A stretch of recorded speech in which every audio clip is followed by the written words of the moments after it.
Assalamualaikum warahmatullahi wabarakatuh. Hai anak-anak, ketemu lagi sama Bu Muti. Hari ini kita akan belajar sikap kepahlawanan. Mengapa? Karena kemarin kita sudah membahas pahlawan-pahlawan perjuangan, pahlawan nasional, pahlawan kemerdekaan, ataupun persiapan kemerdekaan yang ada di Indonesia. Kemudian perjuangan-perjuangan pahlawan kita melawan penjajah. Nah, hari ini Bu Muti akan mengajak kalian untuk mencari tahu sikap kepahlawanan yang patut kita tiru dan patut kita contoh dalam kehidupan sehari-hari. Anak-anak, namun sebelum kita memulai pembelajarannya, agar kegiatan pembelajarannya menjadi berkah, kita membaca basmalah bersama-sama dulu ya. Yuk kita membaca basmalah bersama-sama.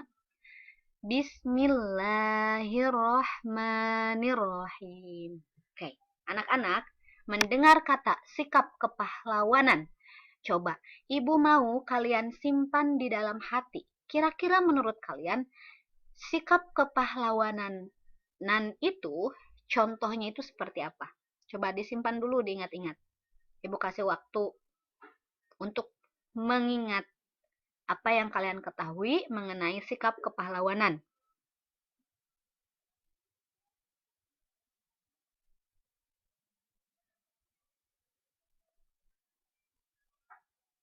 Sudah? Oke, sepertinya sudah ya. Nah, nanti kalian simpan ya. Yang kalian ketahui tentang sikap kepahlawanan disimpan. Apakah betul apa yang kalian sebutkan di dalam hati itu ada dalam pembahasan kita hari ini atau tidak ya?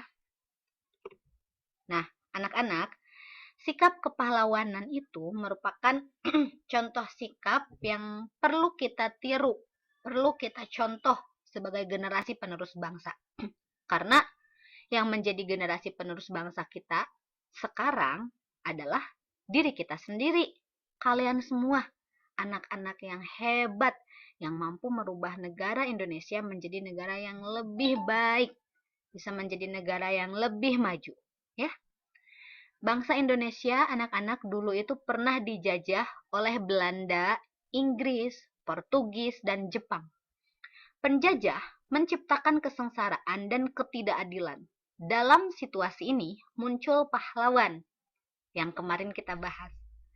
Pahlawan adalah orang yang gagah berani serta rela berkorban membela kebenaran. Sikap kepahlawanan dan patriotisme adalah sikap yang mencontoh sikap-sikap atau sifat-sifat pahlawan, seperti berani, rela berkorban, serta siap berjuang demi bangsa dan negara. Nah, lalu, tahukah kamu apa saja sikap yang termasuk sikap kepahlawanan dan patriotisme? Oke, yang tadi kalian ingat-ingat, yang kalian tadi ketahui, yang sudah kalian ketahui sebelumnya, disimpan dulu ya. Betul atau tidak? Kita lanjutkan ke pembahasan. Jadi anak-anak, sikap kepahlawanan dan patriotisme diantaranya adalah pertama, keberanian. Kedua, cinta tanah air. Ketiga, rela berkorban. Keempat, disiplin dan bertanggung jawab. Kelima, pantang menyerah dan percaya diri. Keenam, kerjasama. Dan yang ketujuh adalah ketegasan. Mari kita bahas masing-masing dari sikap yang tertanam dalam diri pahlawan. Pertama, keberanian. Keberanian merupakan modal dasar para tokoh dalam melawan penjajah. Dengan modal keberanian, para pejuang mampu menyulut semangat perjuangan rakyat.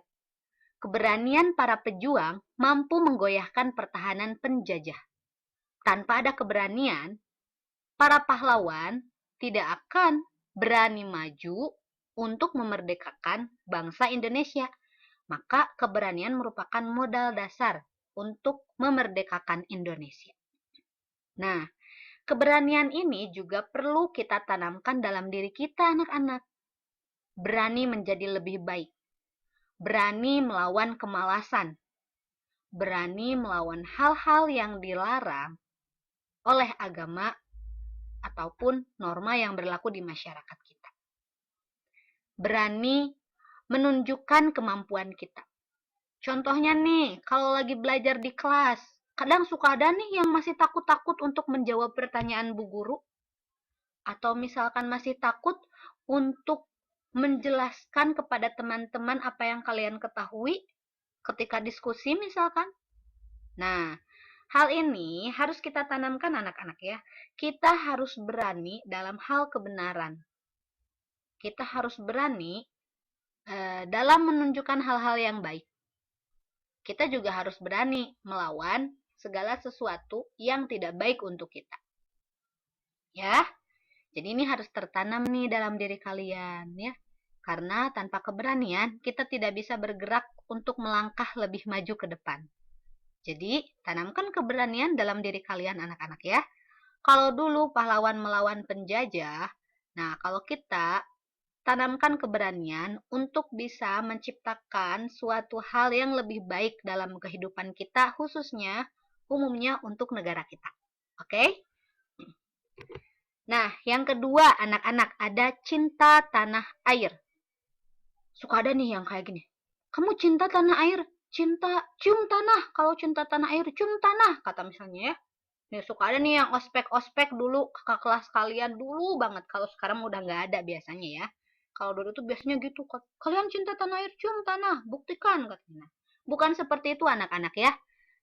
Cara kita mencintai tanah air itu bisa kita lihat dari rasa cinta tanah air yang tertanam dalam diri pahlawan. Rasa cinta tanah air yang tinggi mampu menghilangkan segala bentuk keraguan. Para pejuang tidak ragu dalam melangkah untuk mengusir penjajah. Mereka tidak rela jika wilayahnya dijajah oleh bangsa asing. Nah, cinta tanah air berarti kita mencintai segala sesuatu yang ada di negara kita. Kita mencintai produk Indonesia itu merupakan contoh dari sikap cinta tanah air. Misal nih, kita teh beli sepatu yang branded, mereknya itu misalkan apa ya yang di luar negeri. Bu Muti soalnya nggak punya channel misalkan ya, tas channel misalkan ya. Bangga pakai produk tas luar negeri. Tapi produk-produk di dalam negeri nggak kita sukai. Nah, itu berarti tidak mencintai tanah air. Karena kita tidak mencintai produk-produk dari dalam negeri kita. Atau misalkan nih, ada negara lain yang menjajah negara Indonesia. Ada yang negara lain yang menghina negara Indonesia. Contohnya kemarin ya, lagi viral tuh di YouTube. Ada yang menghina lagu kebangsaan Indonesia Raya, kemudian ada juga yang membakar bendera Indonesia Raya. Lalu kita merasa acuh, nah itu berarti kita belum tertanam rasa cinta tanah airnya ya. Kalau misalkan kita sudah cinta kepada negara Indonesia, kita pasti akan sangat sakit hati apabila ada negara lain yang menjelek-jelekan negara Indonesia. Nah, bagaimana caranya kita membuktikan bahwa negara Indonesia itu adalah negara yang baik? Maka dengan cara kita menjadi penerus bangsa yang baik, ya. Menjadi penerus bangsa yang baik itu contohnya kita belajar dengan giat untuk menciptakan perubahan di Indonesia. Atau misalkan kita tahu nih negara Indonesia itu kan kemarin sudah dibahas bahwa negara Indonesia adalah penyumbang sampah terbesar kedua di laut. Nah, kalau kita cinta tanah air berarti kita menghentikan, mengurangi, membuat cara bagaimana caranya bangsa Indonesia bisa tidak menjadi negara penyumbang sampah terbesar kedua lagi, sehingga nanti citra Indonesia lebih baik di negara lain. Nah, itu tugas kita sebagai generasi penerus bangsa. Makanya, ayo belajar dengan giat, belajar dengan tekun agar bisa merubah negara kita menjadi negara yang lebih baik. Oke, yang ketiga, ada rela berkorban, ya. Semangat rela berkorban para pejuang tidak diragukan lagi. Mereka rela mengorbankan harta benda, jiwa, dan raga demi bangsa dan kepentingan bangsa dan negara di atas kepentingan pribadi atau keluarga. Nah, rela berkorban ini adalah sikap pahlawan yang sangat luar biasa karena tidak mudah untuk mengorbankan apa yang sudah kita miliki. Contohnya misalkan waktu, ya. Harusnya para penjajah itu bersama dengan keluarganya, tapi dia rela berjuang meninggalkan keluarganya demi kemerdekaan bangsa Indonesia. Meskipun lama, waktunya lama, mereka tetap berjuang. Nah, itu harus tertanam juga dalam diri kita ya anak-anak. Rela berkorban, misalkan nih, kalau kegiatannya lagi belajar, kemudian kita itu misalkan waktunya itu ingin main, ya. Tapi karena kita belum menyelesaikan tugas, berarti kita rela berkorban. Berkorban apa? Berkorban waktu, ya. Karena kita tahu belajar itu untuk kebaikan kita, belajar itu untuk kebaikan kita yang mana dengan belajar kita bisa menciptakan perubahan yang lebih baik.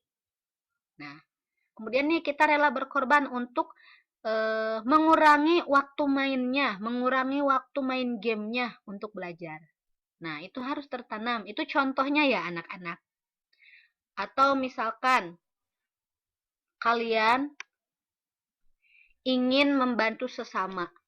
Misal nih kalian lihat ada pengemis misalkan ya, bukan, atau ada yang kekurangan, atau misalkan ada teman kita nanti kalau misalkan udah masuk sekolah yang tidak membawa bekal makanan. Nah, kita rela berbagi, menyisihkan sebagian uang kita untuk berbagi, menyisihkan sebagian makanan kita untuk berbagi. Ya, itu contoh rela berkorban yang bisa kita tiru dalam kehidupan sehari-hari kita. Ya, kalau dulu para penjajah, para pahlawan melawan penjajah, kalau kita tadi ya rela berkorbannya, meluangkan waktunya untuk belajar, kemudian rela berbagi bersama teman, bersama orang yang lebih membutuhkan, begitu anak-anak. Yang keempat, disiplin dan bertanggung jawab. Nah, sikap disiplin dan bertanggung jawab telah dibuktikan para pejuang. Mereka disiplin dan bertanggung jawab terhadap tugasnya masing-masing. Mereka siap menerima resiko apapun seperti penyiksaan, karena dulu itu kan penjajah jahat sekali anak-anak, sampai menyiksa rakyat Indonesia. Bahkan banyak juga pembunuhan yang dilakukan oleh penjajah kepada rakyat Indonesia. Nah, alhamdulillah nih, kita sudah nyaman, sudah hidup dalam kemerdekaan. Tugas kita sebagai pelajar harus mencontoh sikap pahlawan, terutama sikap disiplin dan bertanggung jawab. Nih, kalau misalkan lagi sekolah, contoh kedisiplinannya apa? Contohnya, kita hadir ke sekolah tepat waktu, ya. Kemudian disiplin mengenakan pakaian seragam dengan rapi, sesuai dengan aturan sekolah, mengikuti aturan sekolah. Kemudian bertanggung jawab menyelesaikan tugas sekolah, bertanggung jawab menyelesaikan tugas kita, bertanggung jawab menyelesaikan masalah kita, ya. Nah, itu adalah pelajaran yang sangat berharga sebagai bekal kalian nanti di masa yang akan datang, ya. Kalau kita dari kecilnya sudah terbiasa disiplin dan bertanggung jawab, maka ini bisa menjadi modal yang sangat besar untuk kita bisa menjalani kehidupan kita dengan penuh kedisiplinan dan tanggung jawab. Karena orang yang disiplin dan bertanggung jawab itu adalah orang-orang besar. Orang-orang besar itu, bukan badan yang besar ya anak-anak, tapi orang-orang yang sangat luar biasa dan dapat memberikan perubahan bagi negaranya. Kalau di Indonesia misalkan almarhum Eyang Habibie, kemudian misalkan banyak sekali pokoknya tokoh-tokoh di Indonesia yang sangat luar biasa. Nah, orang-orang yang sangat luar biasa itu pasti tidak terlepas kehidupannya dari pembiasaan sikap disiplin dan sikap bertanggung jawab. Nah, makanya ini harus dibiasakan anak-anak ya. Dicontoh sikap pahlawan yang ini. Kelima, pantang menyerah dan percaya diri. Para pejuang gigih dalam melakukan perjuangan, semangat berjuang terus dilakukan tanpa putus asa. Mereka dengan percaya diri selalu berupaya untuk mencapai keberhasilan dalam perjuangannya. Mereka berupaya keras agar dapat mengusir penjajah dari tanah airnya. Berbagai strategi mereka terapkan agar dapat segera mengusir penjajah, sehingga kemerdekaan dapat dicapai. Ya, karena kalau misalkan kebayang nggak dulu teh para pahlawan kita menyerah, aku udah nyerah nggak mau meneruskan perjuangan, berarti kita nggak akan mencapai kemerdekaan, kita nggak akan merasakan kemerdekaan, ya. Kalau misalkan para pejuang pada zaman dahulu, para pahlawan pada zaman dahulu menyerah, tapi karena mereka pantang menyerah dan percaya diri, akhirnya kemerdekaan dapat kita raih. Nah, ini juga sikap yang harus tertanam dalam diri kalian. Kalian jangan menyerah. Misalkan nih lagi hafalan, gak hafal-hafal, nyerah deh udah. Nah, jangan. Terus berusaha ya. Kita kasih jeda untuk istirahat. Kemudian kita lanjutkan kembali bahwa kita bisa. Jangan menyerah ya. Kalau yang lain bisa, berarti kita juga pasti bisa. Kemudian percaya diri. Jangan ini memisalkan. Yuk, siapa yang bisa Lo tahu Abu malu. Jangan ya, harus percaya diri.